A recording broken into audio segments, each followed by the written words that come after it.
So check out my tower. Ooh, yeah. Pretty cool, huh? Got my Swiss chard, some peppers growing up here, different kinds of lettuce, some butterhead, and I actually have grown everything from seed except for this fellow you see before you. This was store-bought romaine lettuce and it was eaten 4 days ago. And so what I decided to do after it was cut up and prepared and served as a meal, I decided to pop it into the tower to see what happens. So I don't know if you can tell from there, but this is where the blade cut it.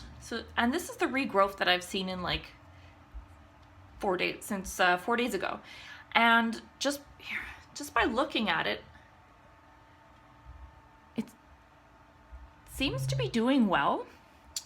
Just in terms of regrowth, I've noticed a little bit of browning here at the top in the outer leaves, and it has it's shrunk quite a bit in size. Like it was quite big before, but things kind of look lush, and they also kind of look wilty at the same time.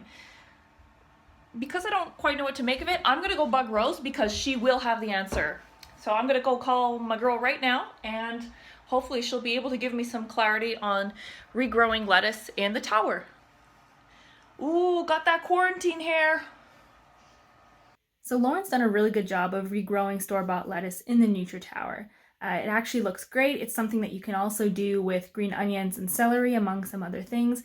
It's basically when you cut and use them, if you leave roughly an inch away from the bottom or the root plate, and then put that in water, you can start seeing new growth coming out of the top.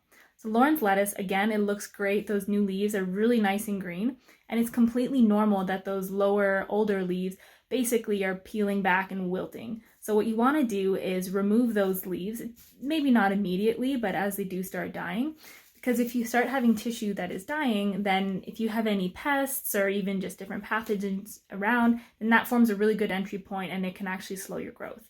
So just peeling back those leaves and letting that new growth come out the top puts you on track for a really great second growth of lettuce in this case.